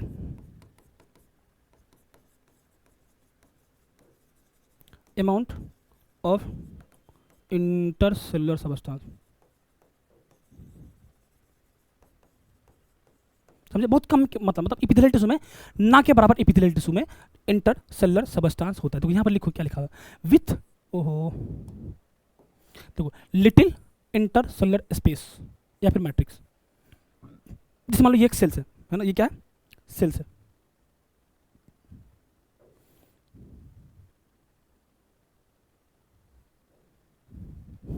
देखो ये मान लो एक सेल है, ठीक है, तो इसके देखो ये एक सेल है, ये एक सेल है, देखो ये एक सेल है ना, ये एक सेल है और ये एक सेल है, तीन अलग अलग सेल है कि नहीं, तीन अलग अलग सेल है भाई। इन दोनों सेल के बीच में जो स्पेस है उनको बोलते हैं इंटरसेलुलर स्पेस। ध्यान से, इन दोनों सेल के बीच में जो स्पेस है उसको हम क्या बोलते हैं, इंटरसेलुलर स्पेस बोलते हैं, राइट। अब ये जो इंटरसेलुलर स्पेस है, ये जो तुम्हारा इंटरसेलुलर स्पेस है, ये एपिथेलियल टिश्यू में बहुत कम होता है। क्या होता है, वेरी लेस इंटरसेलुलर स्पेस। क्या होता है यहाँ पर, वेरी लेस इंटरसेलुलर स्पेस। अब तुम खुद देखो ना, इंटर मतलब बीच, सेलुलर मतलब सेल, मतलब सेल के बीच में बहुत कम स्पेस होता है, ठीक है। और अगर स्पेस कम है, इसका मतलब यहाँ जो इंटरसेलुलर सबस्टांस होगा वो भी बहुत कम होगा। मतलब यहाँ पे वेरी लेस मैट्रिक्स या फिर इंटरसेलुलर सबस्टांस, इंटरसेलुलर सब्सटेंस। आई बात समझ में, मतलब क्या हुआ कि दो सेल के बीच में एक तो स्पेस कम होता है, और उन दोनों सेल के बीच अगर स्पेस कम है तो उसके अंदर पाया जाने वाला जो चीज होगा वो भी तो कम ही होगा ना, सिंपल सी बात है। तो मतलब एपिथेलियल टिश्यू क्या होता है, सबसे पहली बात ये कॉम्पैक्टली पैक्ड होता है, मतलब एक दूसरे सेल के बीच में बिल्कुल स्पेस ही नहीं होता। आई बात समझ में दोस्त, मेरी बात सुनो। सबसे पहले क्या है कि अगर हम एपिथेलियल टिश्यू की बात करते हैं तो इन एपिथेलियल टिश्यू जो है, तो टिश्यू है तो ऑब्वियस बात है बहुत सारे सेल से मिलकर बना होगा, ठीक है। तो दो सेल के बीच में यहाँ पर स्पेस बहुत कम होता है।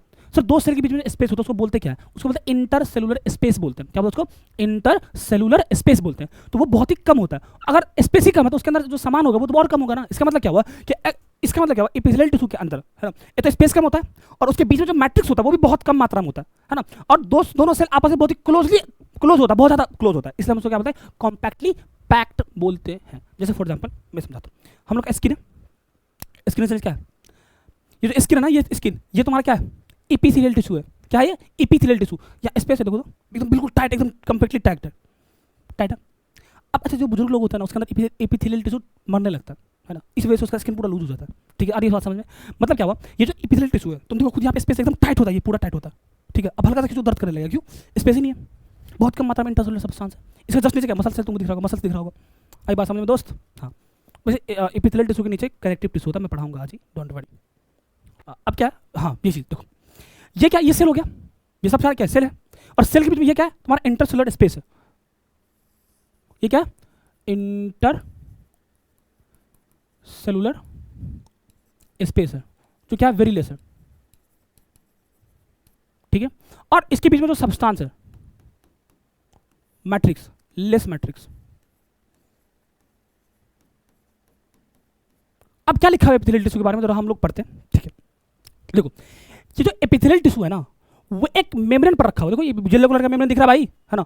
इस मेम्ब्रेन का नाम है बेसमेंट मेम्ब्रेन। क्या लिखा हुआ है, इसका नाम क्या है, बेसमेंट मेम्ब्रेन। क्या है, बेसमेंट मेम्ब्रेन।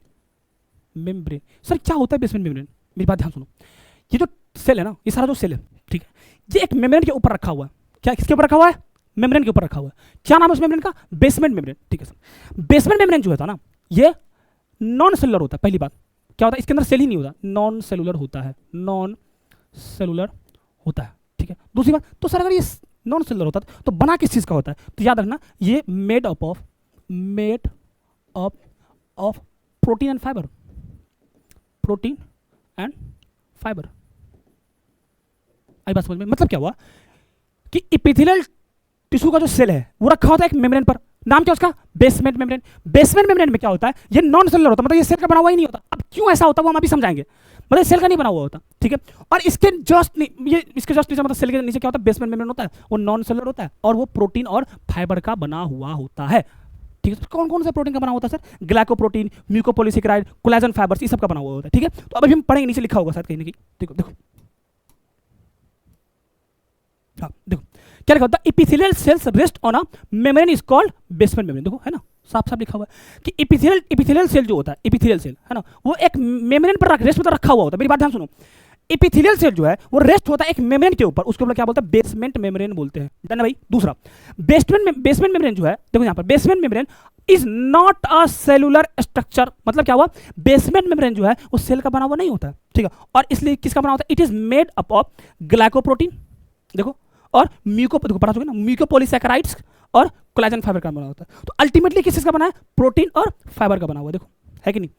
तो इसका मतलब क्या हुआ, ध्यान सुनो, अच्छे समझो। देखो सबसे पहली बात, एपिथेलियल टिश्यू जो होता है, अभी एक बार याद करना मेरे साथ, एपिथेलियल टिश्यू होता है वो कॉम्पैक्टली पैक्ड होता है। मतलब इंटरसेलुलर जो टिश्यू होता है उसमें जो दो सेल है ना, उसके बीच में स्पेस जो होता है, जिसको हम लोग इंटरसेलुलर स्पेस बोलते हैं, वो बहुत ही कम होता ही नहीं है। तो अगर मान लो एक चीज हो, जैसे मान लो ये दो चीज़ें, ये मान लो एक सेल है, एक सेल है, देखो अभी क्या स्पेस बहुत ज़्यादा, तो ये लूज है ना, लूज अपने आप कर सकते हैं। लेकिन मान लो अभी ये बिल्कुल टाइटली पैक्ड है, तो ये कॉम्पैक्टली हुआ कि नहीं हुआ, सही सर। इसका मतलब क्या हुआ, अगर इंटरसेलुलर स्पेस नहीं है तो कॉम्पैक्टली पैक्ड हुआ, ठीक है। अगर इंटरसेलुलर स्पेस नहीं है तो उसके अंदर जो पाया जाने वाला चीज़ है वो भी कम ही होगा ना, है कि नहीं सर, वो भी कम होगा, ठीक है सर, समझ गए। उसके बाद और क्या पढ़े हम लोग कि एपिथेलियल टिश्यू का जो सेल है वो एक मेम्ब्रेन पर रखा हुआ होता है, नाम क्या उसका, बेसमेंट मेम्ब्रेन। बेसमेंट मेम्ब्रेन जो होता है वो सेल का बना हुआ नहीं होता, वो नॉन सेलुलर होता है। किसका बना होता है, प्रोटीन और फाइबर का बना होता है। सर किस प्रोटीन का बना होता है, किसका बना होता है, ग्लाइकोप्रोटीन, म्यूकोपॉलीसैकेराइड, फाइबर क्या, कोलेजन फाइबर, ये लिखा हुआ है यहाँ पर, कोई दिक्कत यहाँ पर, एकदम मामला एकदम चिल है। मतलब अगर आपसे कोई पूछे, और ये नीट में आया हुआ सवाल है, नीट में आया हुआ सवाल है कि बेसमेंट मेम्ब्रेन किस चीज़ का बना होता है, तो याद रखना प्रोटीन और फाइबर का बना होता है। प्रोटीन का नाम क्या है, ग्लाइकोप्रोटीन, म्यूकोपॉलीसैकेराइड्स एंड कोलेजन फाइबर्स, ठीक है। आगे बढ़ते हैं। अब देखो, अब क्या है यहाँ पर, ये क्या लिखा हुआ, देखो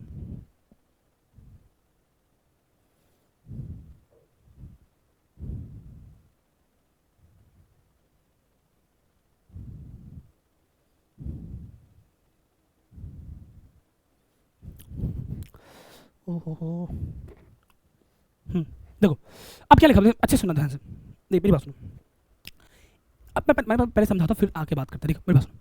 एपिथेलियल टिश्यू जो होता है ना, एपिथेलियल टिश्यू के पास अपना कोई ब्लड वेसल्स नहीं होता।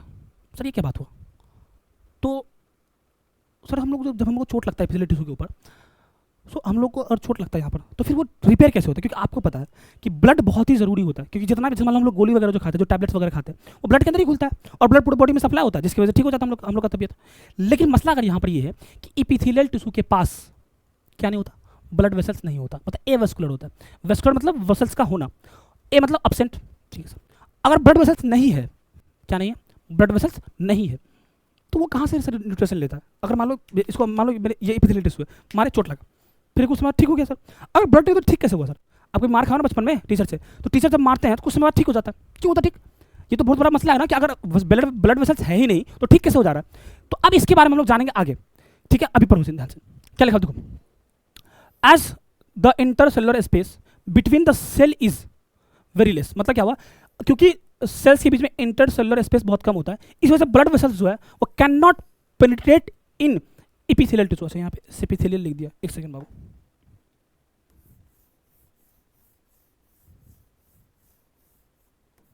एपिथेलियल टिश्यू, ठीक है। मतलब क्या हुआ, यहां पर ये बोल रहा है कि क्योंकि दो सेल के बीच में स्पेस नहीं होता, इसलिए वहां पर ब्लड वेसल्स क्या पेनिट्रेट नहीं कर पाता, जिसकी वजह से वहां ब्लड वेसल्स एपिथेलियल टिश्यू में पेनिट्रेट नहीं कर पाता। सो हेंस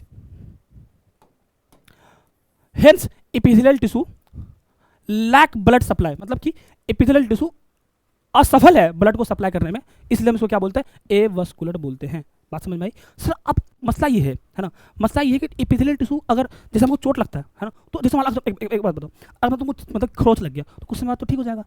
मैं तुमको दो चीज़ बता रहा हूँ, पहला बात, अगर मान लो तुमको एक खरोच लग गया, दूसरा तुम्हारा मसल्स अंदर तक कट गया, तो जल्दी कौन सा ठीक होगा, सुसार, मतलब ये जो तुम्हारा चेसार बोलते हैं ना हम लोग गाँव की लैंग्वेज में, ठीक है, तो वो जो स्क्रैच है, ऐसा क्यों होता है सर, क्योंकि वहाँ तो ब्लड वेसल्स हैं, तो इतना जल्दी क्यों ठीक होता है ना। अब यहाँ पर एक लाइन हम बोल रहे हैं, यहाँ पर ऐसा इंसाइट में लिखा हुआ है कि एपिथेलियल टिश्यू के पास हाई रीजनरेशन पावर होता है। मतलब यहाँ पर ये लिखना हमको कि एपिथेलियल टिश्यू है, epithelial tissue have very high regeneration power,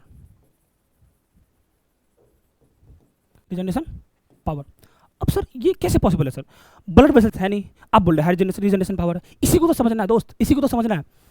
पहले इस बात को समझो, मेरी बात सुनो, इंटरसेलुलर स्पेस जो होता है वो दो सेल के बीच में होता ही नहीं है, तो वहाँ पर ब्लड वेसल तो पेनिट्रेट नहीं कर पाता, इसका मतलब वहाँ पर ब्लड वेसल सप्लाई नहीं हो पाता ब्लड, जिसकी वजह से क्या होता है कि वो एवस्कुलर, मतलब वहाँ पर ब्लड वेसल होता ही नहीं है, मतलब क्या हुआ, इसका मतलब सर अब एक लाइन एनसीईआरटी में लिख के और कंफ्यूजन बढ़ा दिया कि epithelial tissue have very high regeneration power. Sir ये कैसे पॉसिबल है कि अगर एपिथेलियल टिश्यू के पास ब्लड वेसल्स ही नहीं है तो उसके पास हाई रीजनरेशन पावर तो होना कैसे हुआ? ये तो रीजनरेट ही नहीं करना चाहिए, नॉलेज का रीजनरेशन ही नहीं होना चाहिए, लेकिन ये हाई रीजनरेशन पावर कैसे आ गया सर? अब कुछ लोगों को ये भी पता नहीं हाई रीजनरेशन क्या होता है। मेरी बात सुनना, रीजनरेशन मतलब होता है जैसे मान लो सेल जो डैमेज हुआ ना उसको वापस से बनना, जैसे मारो ऐसे मारे तो सेल मर गया, अब कुछ बाद ठीक हो जाएगा। ऐसा क्यों हुआ? अब इस चीज़ को हम लोग को समझना है। देखो ध्यान से आगे देखते हैं, ये देखो ठीक है, पहले समझो ध्यान से क्या है, समझो ध्यान से मेरी बात सुनो। ये जो यहाँ पे नीचे है ना, ये तुम्हारा कनेक्टिव टिश्यू है, क्या ये कनेक्टिव टिश्यू है, ठीक है। हम क्या बोले, एपिथेलियल टिश्यू के पास ब्लड वेसल्स नहीं होता, हम तो ऐसा नहीं बोले कनेक्टिव टिश्यू के पास नहीं होता। देखो कनेक्टिव टिश्यू के पास देखो कितना सारा ब्लड वेसल्स, देखो ये सारा ब्लड वेसल्स ही है जो तुमको लाइनिंग में दिख रहा है, ये ब्लड वेसल्स ही है। अब तुम एक चीज़ याद करो, बेसमेंट मेम्ब्रेन, ये जो तुम्हारा बेसमेंट मेम्ब्रेन है, ये बेसमेंट मेम्ब्रेन जो है ये किस चीज़ का बना हुआ है? प्रोटीन प्लस फाइबर का बना हुआ है, मतलब ये जालीदार होगा ना, सेल का तो बना हुआ है नहीं।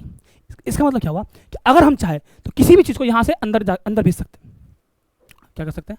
किसी भी चीज़ को यहाँ से अंदर भेज सकते हैं। मतलब क्या हुआ कि हम यहाँ पर किसी भी चीज़ को अंदर भेज सकते हैं। मतलब क्या हुआ? मतलब ये हुआ कि अगर ये जो ब्लड वेसल्स है ना, इस ब्लड वेसल्स के थ्रू यहाँ पर न्यूट्रिशन जा सकता है, यहाँ पर जा सकता है, मतलब न्यूट्रिशन जा सकता है, ठीक है, ब्लड जा सकता है, O2 जा सकता है। मतलब ये हुआ कि एपिथेलियल टिश्यू के नीचे जो कनेक्टिव टिश्यू होता है ना, वो तुम्हारा क्या होता है? ब्लड वेसल्स का बना हुआ होता है, ठीक है सर। मतलब क्या हुआ, जो एपिथेलियल टिश्यू है उसके नीचे जो चीज़ है वो किस चीज़ का बना होता है? ब्लड वेसल्स का बना होता है, ठीक है सर। अब ब्लड वेसल्स का बना होता है तो ये तुम्हारा इन दोनों के दरमियान, इन दोनों टिश्यू के दरमियान किस चीज़ का फासला है? बेसमेंट मेम्ब्रेन का। अरे भाई साहब, इन ये जो तुम्हारा एपिथेलियल टिश्यू है और ये तुम्हारा कनेक्टिव टिश्यू है, इन दोनों के बीच में क्या आ रहा है? इन दोनों का दीवार कौन सा है? Basement membrane. अगर इन दोनों के बीच में बेसमेंट मेम्ब्रेन है, अगर ये ब्लड जो है अगर वो बेसमेंट मेम्ब्रेन को पार कर ले तो वहाँ चला जाएगा टिश्यू में आराम से, कोई दिक्कत नहीं है। कैसे पार करेगा? आराम से कर लेगा, क्योंकि हमको पता है कि बेसमेंट मेम्ब्रेन जो है वो सेल का तो बना हुआ होता नहीं है, किसका बना होता है? फाइबर और प्रोटीन का बना होता है। तो फाइबर तो जालीदार होता है, इसका मतलब क्या हुआ? यहाँ से न्यूट्रिशन, ब्लड और O2 सप्लाई होता है। मतलब अगर तुमसे कोई पूछे सवाल में, सब्जेक्टिव सवाल या फिर ऑब्जेक्टिव कुछ भी पूछे कि epithelial tissue does not have a blood vessels, so क्यों वो हाई रीजनरेशन पावर शो करता है? कैसे करता है? किसकी वजह से करता है? तो क्या क्या बोलोगे कि एपिथेलियल टिश्यू जो है वो बेसमेंट मेम्ब्रेन पर रखा हुआ होता है। बेसमेंट मेम्ब्रेन जो वो प्रोटीन और फाइबर दो चीज़ का बना होता है, इसका मतलब वो उससे कोई भी चीज़ पास कर सकता है, ठीक है। तो बेसमेंट मेम्ब्रेन के जस्ट नीचे क्या होता है? कनेक्टिव टिश्यू होता है। कनेक्टिव टिश्यू का जो ब्लड वेसल्स है वो वहाँ पर न्यूट्रिशन, ब्लड और O2 को पहुँचाता है। समझ आ रही बात? जिसकी वजह से हम लोग इसलिए बेसमेंट मेम्ब्रेन क्या है? सेल का नहीं बना हुआ, क्योंकि नेचर ने उसको इस तरीके से इवॉल्व किया ना भाई, नेचर ने उसको उस तरीके से इवॉल्व किया है कि जिस तरीके से वो मतलब कि चीज़ों को कंफर्टेबल कर सके, मतलब अपना काम में ले सके। आ रही बात समझ में? तो यहाँ पे एक क्वेश्चन है, ये क्वेश्चन है, क्या क्वेश्चन है कि epithelial tissue lack blood supply, epithelial tissue जो है वो ब्लड सप्लाई नहीं कर सकता, so how does it get O2 and nutrition? मतलब ये O2 और न्यूट्रिशन कैसे करता है? ठीक है, तो याद रखना कि always below the epithelial tissue is in connective tissue, मतलब कनेक्टिव टिश्यू तो नीचे, विच हैज ब्लड वेसल्स, जहाँ से वो सप्लाई होता है। आई बात समझ में दोस्त? बोलिए बोलिए बोलिए बोलिए, आई? मतलब क्या हुआ? एपिथेलियल टिश्यू हम लोग क्या पढ़े? सबसे पहली बात कि एपिथेलियल टिश्यू जो है वो कॉम्पैक्टली पैक्ड होता है, उसके बीच में इंटरसेलुलर सब्सटेंस बहुत कम होता है, ठीक है, जिसकी वजह से वहाँ ब्लड वेसल्स नहीं होता। अगर तुमको एपिथेलियल टिश्यू में चोट लगे तो ठीक कैसे होता है? तो नीचे कनेक्टिव टिश्यू होता है, उसके ब्लड वेसल्स से वहाँ पे सप्लाई होती है, क्योंकि बेसमेंट मेम्ब्रेन जो होता है वो क्या सिर्फ दो चीज़ का बना हुआ है, वहाँ पर प्रोटीन और फाइबर का बना हुआ है। आई बात समझ में? ठीक है भाई, चलो आगे देखो। आगे क्या है कि टाइप ऑफ एपिथेलियल टिश्यू, ठीक है, क्या तुम्हारा टाइप ऑफ एपिथेलियल टिश्यू, ठीक है। देखो अगर हम टाइप ऑफ एपिथेलियल टिश्यू की देखें, है ना, तो ये दो तरह का होता है, ध्यान से देखो, ठीक है। कौन कौन सा? एक होता है तुम्हारा simple epithelial tissue, simple epithelial tissue, ठीक है। और एक होता है आपका compound epithelial tissue, compound epithelial tissue, ठीक है सर। अगर हम सिंपल एपिथेलियल टिश्यू की बात करें तो ये क्या होता है? ये सिंगल लेयर होता है, इसमें एक ही लेयर होता है, तो इसका उल्टा उसमें कर दो, ठीक है। अगर एपिथेलियल टिश्यू की बात करें तो दो तरह का होता है, सिंपल एपिथेलियल टिश्यू और compound epithelial tissue. Simple epithelial tissue जो है उसमें सिंगल लेयर होता है, और कंपाउंड एपिथेलियल टिश्यू में क्या होता है? मल्टी लेयर होता है, ठीक है। तो यहाँ हम लोग क्या लिखेंगे? Multi layer, multi layer. अब तुम एक चीज समझो, हम लोग क्या डिवाइड कर रहे हैं, क्या डिवाइड कर रहे हैं, एपिथेलियल टिश्यू डिवाइड कर रहे हैं। अब तुम मुझे बताओ एपिथेलियल टिश्यू का काम क्या था, साफ डीपी, क्या था साफ DP, secretion, absorption, filtration, diffusion and protection. अगर हम एपिथेलियल टिश्यू को डिवाइड कर रहे हैं, इसका मतलब क्या हुआ कि काम भी डिवाइड होगा। अरे होगा कि नहीं होगा, अरे मैं बोल रहा हूँ जब हम एपिथेलियल टिश्यू को डिवाइड कर रहे हैं तो काम भी तो डिवाइड होगा, है कि नहीं। मतलब ये हुआ कि अगर यहाँ पर हम देखे जाए तो अगर हम एपिथेलियल टिश्यू को दो पार्ट में डिवाइड कर रहे हैं, सिंपल और कंपाउंड में, तो कुछ काम सिंपल के हिस्से जाएगा और कुछ काम कंपाउंड के हिस्से आएगा। तो अब हम लोग को काम करना है कि कौन सा किसके हिस्से में कौन सा प्रॉपर्टी क्या है। ठीक है भाई, पहली बात, सिंपल एपिथेलियल टिश्यू होता कहां पर है, तो याद रखना कि ये होता तुम्हारा present in internal lining of body cavity, internal lining of body cavity. मतलब क्या हुआ, बॉडी कैविटी जैसे मान लो कोई भी बॉडी, जैसे मान लो नाक है तो यहाँ पे कैविटी है, माउथ हम लोग का, मेरी बात ध्यान सुनो, यहाँ नाक है, ये माउथ है, कान है, ये सब क्या बॉडी कैविटी है ना एक तरीके से। देखो कान के अंदर होल होता है, नाक के अंदर होल होता है, तो इसका तो इंटरनल लाइनिंग जो होता है ना वो सिंपल एपिथेलियल टिश्यू से बना हुआ होता है।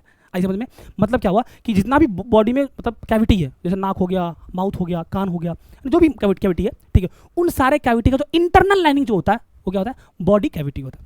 मतलब उसमें सिंपल एपिथेलियल टिश्यू से लाइन होता है वो, ठीक है। दूसरी बात, ये डक्ट एंड ट्यूब्यूल्स में भी होता है, प्रेजेंट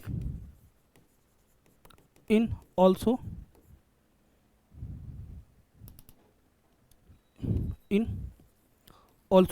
क्या, duct and tubules, ducts and tubules. आई बात समझ में, मतलब कहां पर होता है, जितना भी बॉडी में कैविटी है उसका जो इंटरनल लाइनिंग है वो तुम्हारा सिंपल एपिथेलियल टिश्यू से लाइनिंग होता है, और ये डक्ट और ट्यूब्यूल्स के अंदर भी होता है। सर काम क्या काम आया इसके हिस्से में,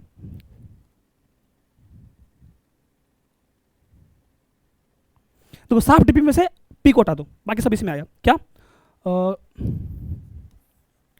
साफ डीपी में पी को हटाना, तो SAFD ये सब इसके अंदर आया। एस मतलब सिक्रेशन, ए मतलब एब्जॉर्प्शन, एफ मतलब फिल्ट्रेशन एंड डिफ्यूजन। ठीक है, समझ आई बात। अब ये जो है बचा क्या, प्रोटेक्शन। इसका मतलब क्या हुआ, कंपाउंड एपिथेलियल टिश्यू जो है वो प्रोटेक्शन करता है, क्या करता है ये, प्रोटेक्शन, फॉर प्रोटेक्शन। क्या होता है ये, फॉर प्रोटेक्शन, ये सिर्फ प्रोटेक्शन के लिए होता है। आई बात समझ में, किसके लिए होता है ये, प्रोटेक्शन के लिए होता है। किसके लिए, किसके against, against chemical and mechanical stress, chemical and mechanical stress.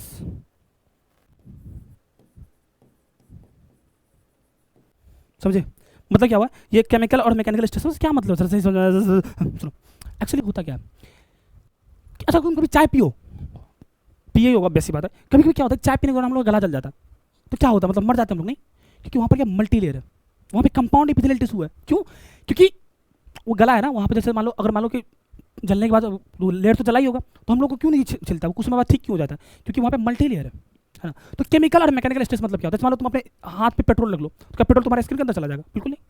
इसी को बोलते हैं स्ट्रेस, मतलब केमिकल या फिर मैकेनिकल स्ट्रेस से बचाना। ठीक है, तो सिंपल क्या है, एपिथेलियल टिश्यू को हम लोग दो पार्ट में डिवाइड किया, सिंपल कंपाउंड, सिंपल में एक लेयर, कंपाउंड में मल्टी लेयर। सिंपल क्या है, जितना भी बॉडी कैविटी है उसका जो इंटरनल लाइनिंग होता है वहाँ पर सिंपल एपिथेलियल टिश्यू होता है, ठीक है, और डक्ट और ट्यूब्यूल्स में भी होता है। काम क्या इसका, साफ डी मतलब पी हटा दो वहाँ से, तो क्या होगा, सिक्रेशन, एब्जॉर्प्शन, फिल्ट्रेशन, डिफ्यूजन।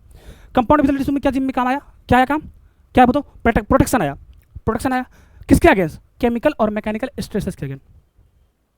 चमकी बात बोलो। अब अगेन सिंपल स्क्वामस तीन तरह का होता है। देखो, अब अगर तुमसे पूछा सिंपल स्क्वामस कितने तरह का होता है, देखो ध्यान से, तो यहां समझो, अगर हम सिंपल की बात करें, सिंपल स्क्वामस ये फर्दर तीन तरह का होता है। कौन कौन सा, पहला R3 टाइप, ठीक है, कौन कौन सा था, सबसे पहला सिंपल स्क्वामस, सिंपल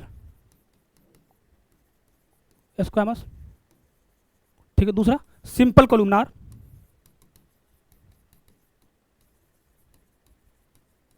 ठीक है सर, तीसरा simple cuboidal.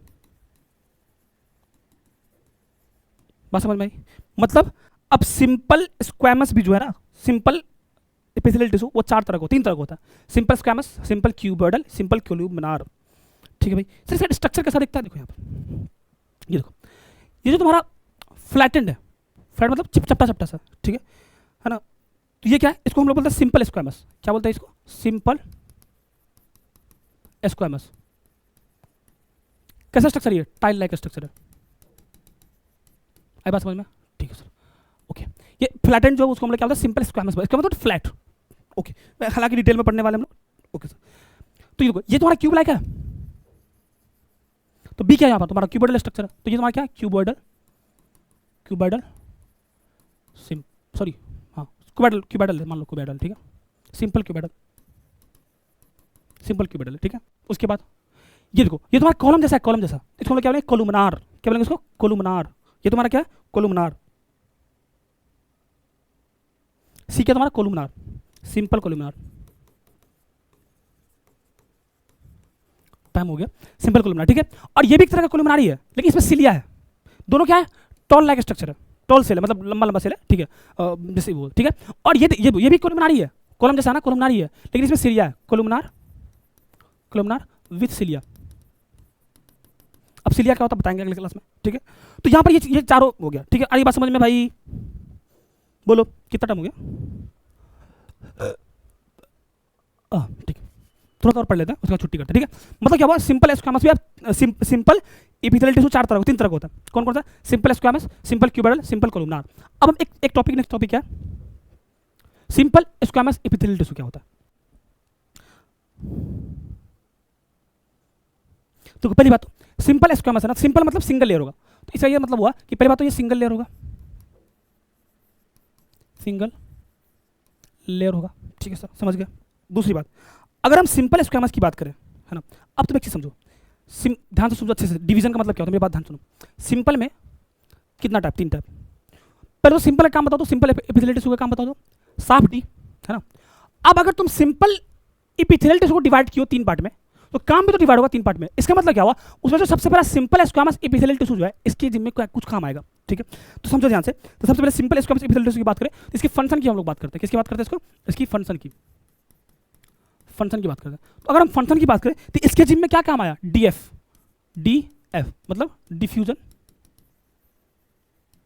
And filtration, filtration. आई बात समझ में?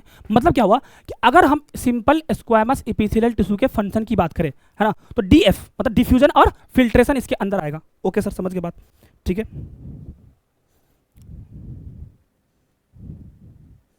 ठीक है, देखो, अच्छा दिखेगा कैसे वो भी देख लो एक बार।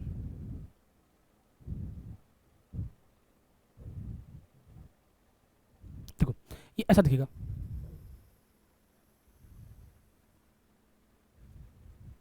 ठीक है।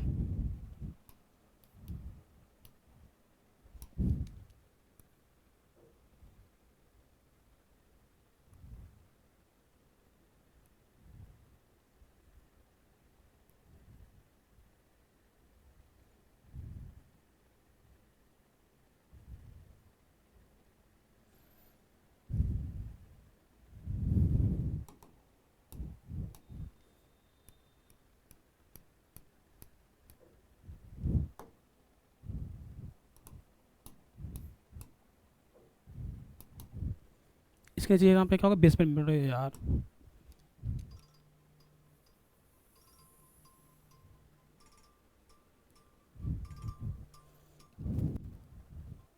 हेलो, हाँ, लाइट नहीं है मतलब मीटर में है? और नहीं, क्लास होगा, मैं तो 10 मिनट में इस स्टूडियो में भी क्लास ले रहा है, टेस्ट है तो। तो देखो, ये तुम्हारा सिंपल स्क्वैमस एपिथेलियल टिश्यू है। सिंपल मतलब, सिंपल स्क्वैमस मतलब फ्लैटेड है। अब समझो ना, तो इसको हम लोग क्या क्या बोल सकते हैं? इट इज ऑल्सो कॉल्ड,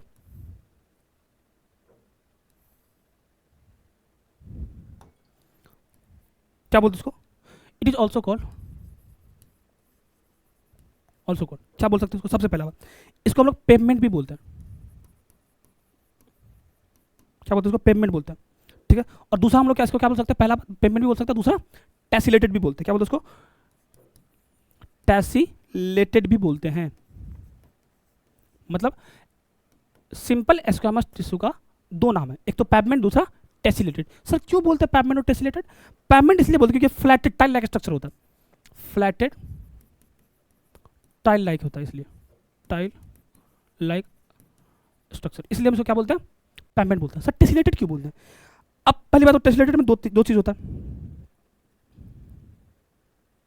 ना। अच्छा इसको टेसिलेटेड क्यों बोलते हैं वो समझो पहले, ठीक है। Pavement, pavement with irregular margin,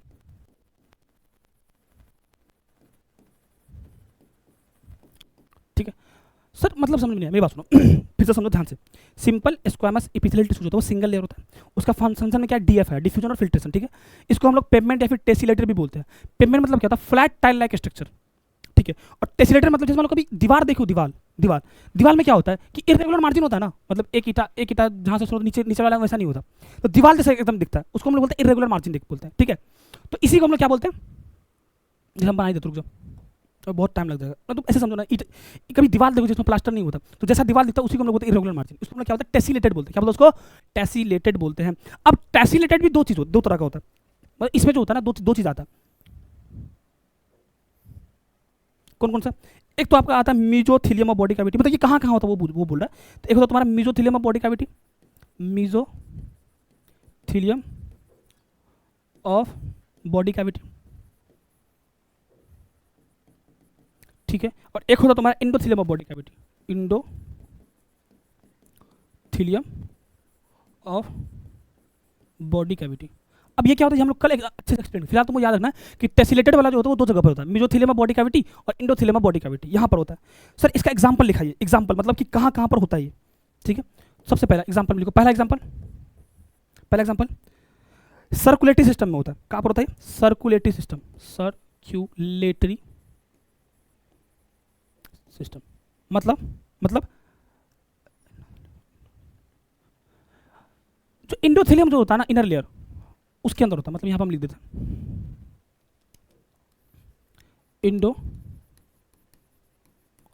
endothelium of inner layer, ठीक है सर, समझ गए।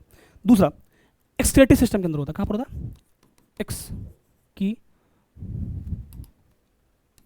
एक्सक्रीटरी सिस्टम के अंदर। सर ये इसमें कहां पर होता है, तो समझो इसमें कहां पर होता है, इसमें होता तुम्हारा क्या कहते हैं, वुमेन्स कैप्सूल से लेकर, अब ये सब क्या होता है हम सब पढ़ाएंगे जब तुमको पूरा जूलॉजी पढ़ाएंगे। वुमेन्स कैप्सूल से लेकर डिसेंडिंग लूप ऑफ हेनले तक, वुमेन्स कैप्सूल में होता है। और डिसेंडिंग लूप ऑफ हेनले, ये तुम्हारा डिसेंडिंग है, डिसेंडिंग लूप ऑफ हेनले, आई बात समझ में, है ना। और कहां पर होता है, तीसरा याद रखना कि ये तुम्हारा रिस्पिरेटरी सिस्टम में भी होता है, रिस्पिरेटरी सिस्टम में भी होता है। रिस्पिरेटरी सिस्टम में कहां पर होता है, बताओ, रिस्पिरेटरी जोन में होता है। कहां पर होता है, रिस्पिरेटरी, अभी सब क्या सब पढ़ोगे आगे, रिस्पिरेटरी जोन में होता है, ठीक है, रिस्पिरेटरी जोन में होता है, ठीक है। और कहां पर होता है, अच्छा रिस्पिरेटरी जोन मतलब एल्वलाई ऑफ लंग्स,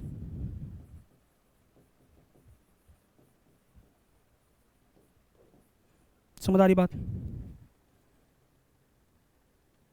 देखो कल हम इसको एक बार और बताएंगे जब एनसीईआरटी लेके आएंगे, फिलहाल अभी इतना जो पढ़ा है उसको हम दोबारा रिपीट कर देते हैं। एपिथेलियल टिश्यू को हम लोग 3 भाग में डिवाइड किए, simple squamous, simple columnar, simple cuboidal. अब हम पहला टॉपिक क्या पर, सिंपल स्क्वामस एपिथेलियल टिश्यू पर है। Sir simple squamous epithelial tissue होता क्या, सबसे पहले समझो, ये सिंगल लेयर होता है, इसके फंक्शन में डीएफ आया, क्या, डिफ्यूजन और फिल्ट्रेशन, ठीक है, वो ऐसा दिखता है, ठीक है।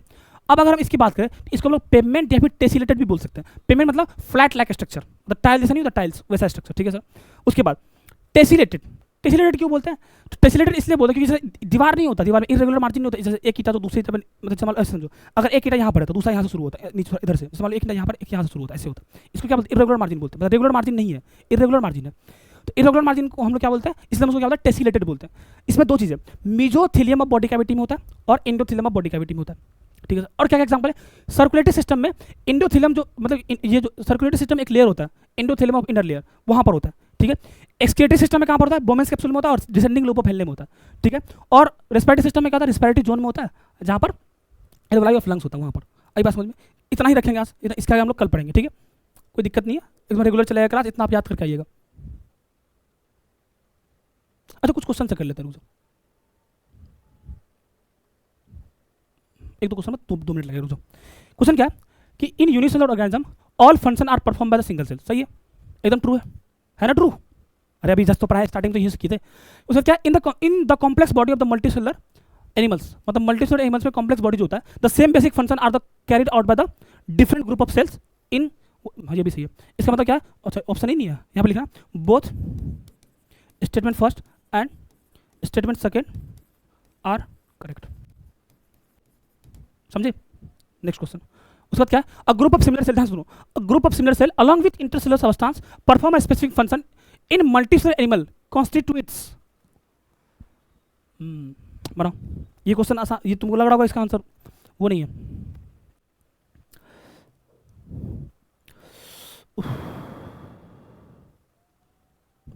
है ना, समझ रही बात, मतलब मेरी बात सुना, क्या लिखा हुआ कि a group of similar cell, क्या है, a group of similar cell, group of similar cell along with intercellular substance perform a specific function in multicellular animals constitute, क्या है वो, 5 मिनट पहले तो पढ़े, क्या होगा ये, टिश्यू होगा, है ना, एकदम एनसीईआरटी लाइन से, ठीक है। चलो आज यहीं तक रखेंगे, थैंक यू सो मच, है ना। इसके आगे हम लोग कल कंटिन्यू करेंगे, इतना आप रिवीजन करके आइएगा, ठीक है। चलो बाय बाय।